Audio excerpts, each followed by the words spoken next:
alhamdulillah kita mendapatkan rahmat dan hidayah dikarunia nikmat sehat sehingga kita dapat bersama-sama mengikuti kelas ibu hamil, ibu-ibu yang kami banggakan dalam rangka upaya untuk menurunkan angka kematian ibu hamil, bersalin dan angka kematian bayi di Kabupaten Nganjuk dan khususnya di wilayah kerja Puskesmas Prambon. Untuk itu diharapkan ibu hamil membutuhkan pengetahuan yang baik tentang kesehatan ibu dan anak, salah satunya melalui pendidikan ibu hamil. Kelas ibu hamil adalah sarana untuk belajar tentang kesehatan bagi ibu hamil dalam bentuk kelompok yang bertujuan untuk meningkatkan pengetahuan dan keterampilan ibu-ibu mengenai perawatan kehamilan, persalinan, nifas, bayi, dan penyakit menular dan akte kelahiran. Ibu-ibu yang kami hormati, begitu amat pentingnya kegiatan ini sehingga diharapkan semua ibu-ibu hamil turut berpartisipasi lebih aktif dalam mengikuti kegiatan ini. Selain itu, ibu hamil dapat menjalin hubungan silaturahmi satu sama lain dan saling bertukar pengalaman. Akhir kata saya ucapkan selamat mengikuti pertemuan kelas ibu hamil. Wabillahi taufiq wal hidayah. Wassalamualaikum warahmatullahi wabarakatuh. Ibu-ibu, kita review lagi pertemuan yang kemarin. Pertemuan pertama yaitu tentang perawatan dan pemantauan kehamilan agar ibu dan janin sehat. Ya, kemarin apa ibu-ibu? Ya, yang pertama gizi dalam 1000 hari pertama kehidupan. Kemudian apa itu kehamilan? Ya, tanda hamil, terus mengenal status gizi ibu hamil. Selanjutnya keluhan umum saat ibu hamil dan cara mengatasinya.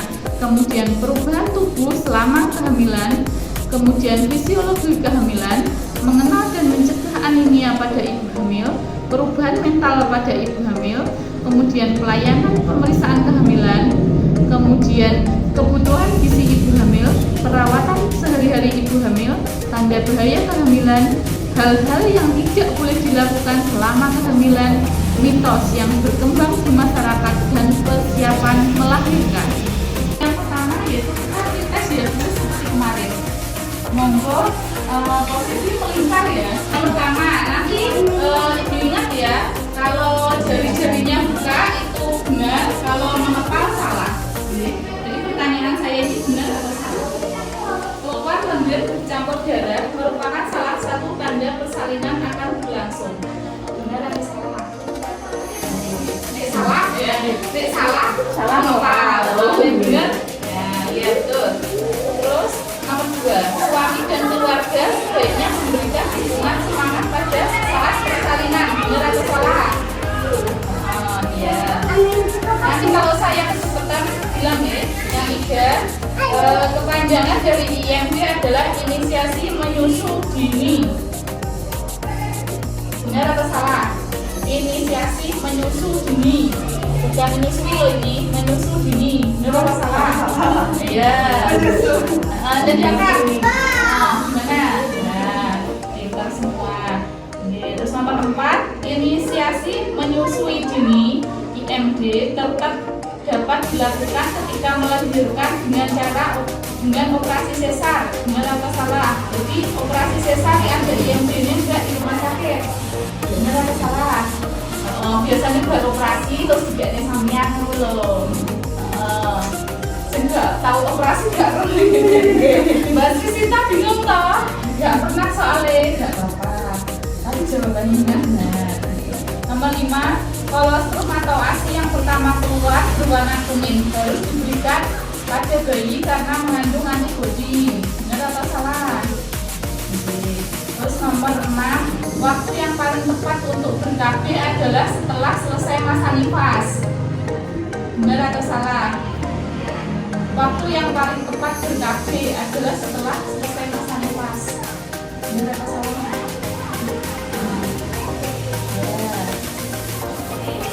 Materi pertemuan kedua ya. Tanda awal persalinan gitu. Tanda awal persalinan ini gimana? Apa aja itu tanda-tanda persalinan yang Mbak Esti? Kencang Mbak Sinta, yang anak kedua yang ketiga mulus ya. Jadi mulusnya sering ya. Ya, jadi Jadi tanda awal persalinan itu perut ibu sering kencing gitu, sakit pinggang, jadi ada kenceng-kenceng, jadi nyeri pinggang, terus serviknya lembek, jadi jalan lahirnya lembek untuk dibuat pipis itu loh. Terus kemudian apa saja yang dilakukan ibu bersalin, proses bersalin itu berjalan 12 jam sejak terasa mulas, memang lama nih. Terus mulas-mulasnya bertambah, terus ingin buang air besar, itu tanda-tanda dengan bersalin ya.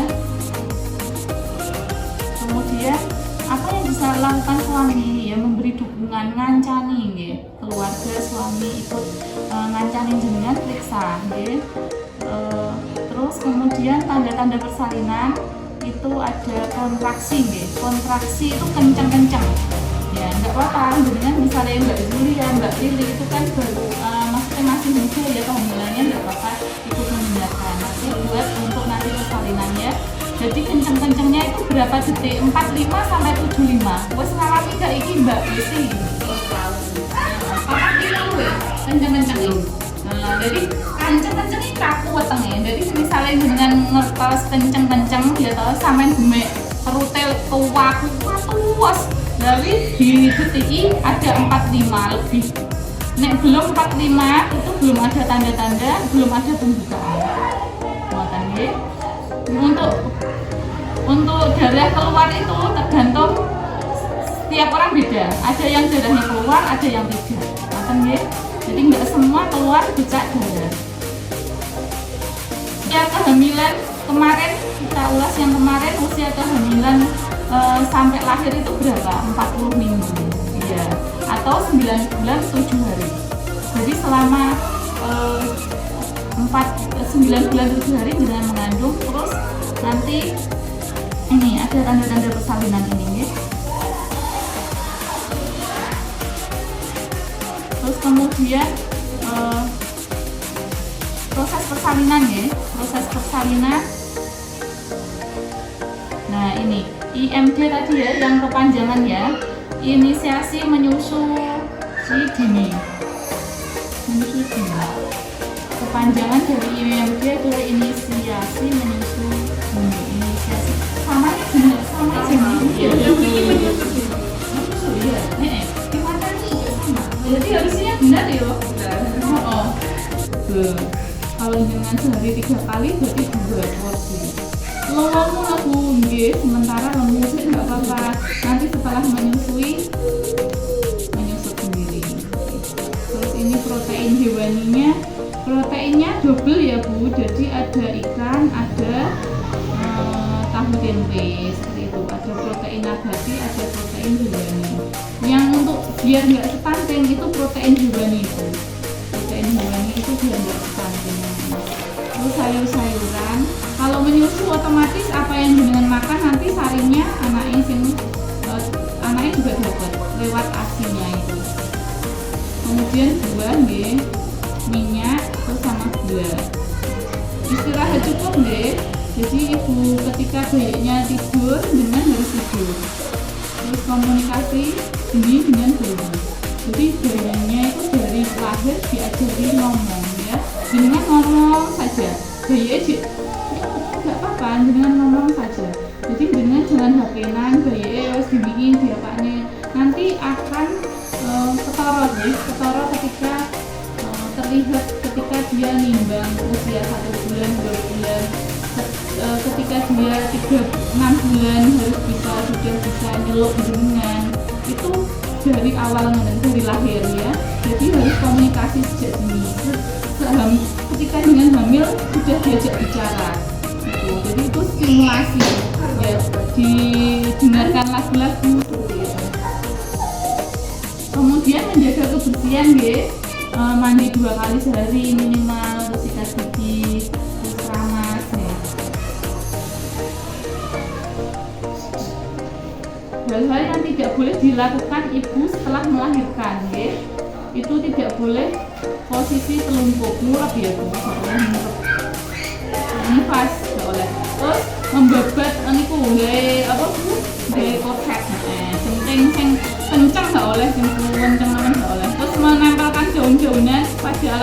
daun sirih nggak oleh ya Bu, di alat kemaluan nggak boleh daun sirih. Terus kemudian beli cairan pengharum kemaluan biar harum nggak boleh ya.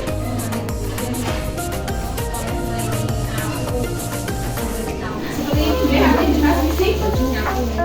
Aktivitas fisik itu ya ada di buku olahraga.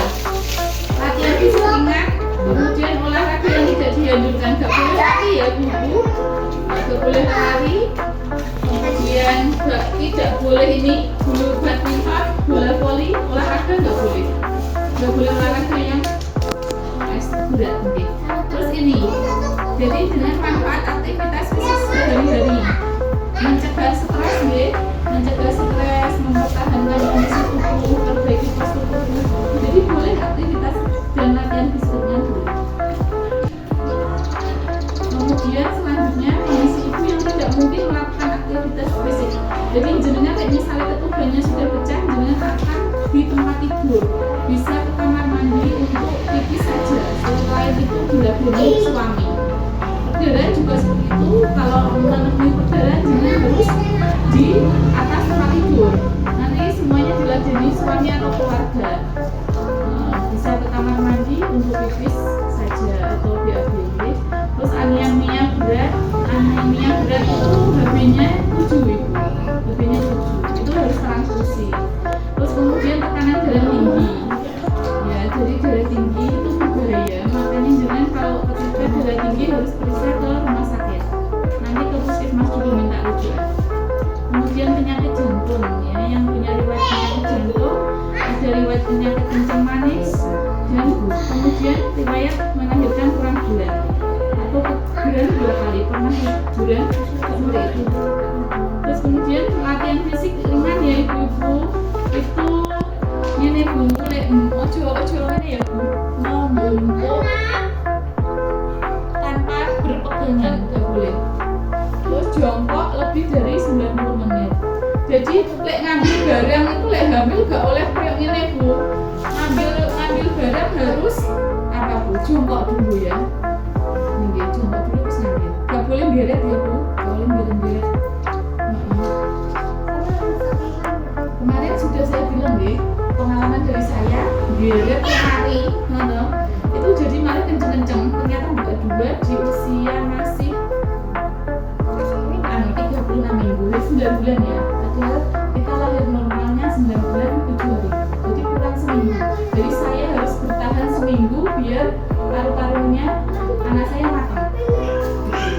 Jadi saya akhirnya istirahat. Ya cuma kerja saya suruh naik ke atas, saya nggak mau. Rapat-rapat saya nggak mau, di bawah. Jadi benar-benar duduk seperti itu. Makan ya.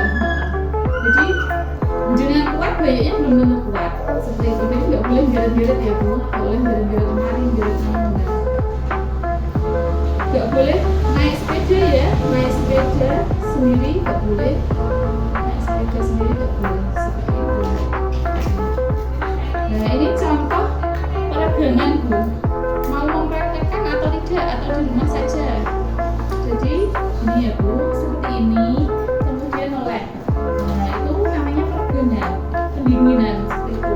Terus ininya, dengan lek pagi nggak apa-apa, sambil jalan-jalan nih.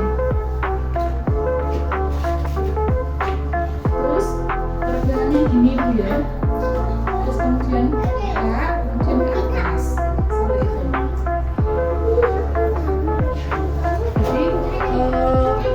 Jadi udah dilakukan simple ini. Terus kakinya seperti apa? Kakinya ya seperti ini. Bertumpu pada jari. Ya. Jadi kakinya digerakkan. Terus kemudian senam untuk pinggang dan lutut. Nah, jenengan ini seperti ini. Latihan 1, latihan 2 seperti ini, latihan 3. Senam pinggang posisi telentang ya. Duduk bersilang. Terus yang terakhir Bu, cara persalinan ya Mbak Esti ya. Mbak Esti untuk anak pertama operasi normal. Operasi. Jadi yang kedua nanti tetap operasi. Iya. Jadi gak usah diingat-ingat ini. Ini diingat-ingat Mbak Sisinta. Mbak Sisinta belum pernah operasi ya Mbak. Jadi wong wis atam nih. Nah, cara pernafasan persalinan. Jadi nek misalnya sudah buka 10 ya toh. Tarik nafas lewat hidung ya toh, ngeden. Terus buang nafasnya lewat mulut. Jadi nyedot nafas lewat hidung ya toh. Ngeden, buang lewat mulut. Seperti itu. Cara ngeden buka 10 itu seperti itu. Pas di kamar persalinan. Itu jika normal nih. Jadi bernafas persalinan itu dihirup lewat hidung, dikeluarkan lewat mulut. Seperti itu ya. Diingat-ingat. Jadi jenengan misalnya di kamar persalin normal, ya persalinan normal, ngeden kok gereng semen. Karena apa? Kuncinya yaitu jenengan narik nafas kan nggak perlu petugasnya, terus ngedennya nggak bersuara, ya toh. Memang kekuatannya itu di perut, ya toh, didennya di bawah, terus kemudian dibuang nafas lewat mulut. Seperti itu ya. Terus nanti kalau sirahnya sudah keluar, dengan suruh seperti itu. Oke. Ya ini normal ini enak, nggak normal nggak normal. Ibu-ibu saya bacakan postesnya nggih. Nanti saya ingatkan untuk tangannya, untuk yang gini benar, kalau menghafal salah nggih. Ya, nomor 1 ya ibu-ibu, keluar lendir bercampur darah merupakan salah satu tanda persalinan langsung. Benar? Nggih. Kemudian 2, suami dan keluarga sebaiknya memberikan dukungan semangat pada saat persalinan. Kemudian ketiga, kepanjangan dari ini adalah inisiasi menyusu dini. Ya, benar ya. Kemudian inisiasi menyusu dini tetap dapat dilakukan ketika lahir dengan operasi sesar. Ya bisa ya, bisa. Terus kemudian yang kelima, kalau sperma asi yang pertama keluar di mana ini harus diberikan dini karena mengandung antibodi. Benar ya. Yang keenam, paling tepat untuk IKP adalah setelah selesai masa nifas. Jadi salah ya? Iya. Iya. Kemudian ya saya ulangi lagi ya. Waktu yang paling tepat untuk IKP adalah setelah selesai masa nifas. Salah ya? Kemudian ibu nifas perlu makan makanan dari karakter ibu dan bayi sehat. Kemudian membebat perut kencang-kencang setelah persalinan nafas.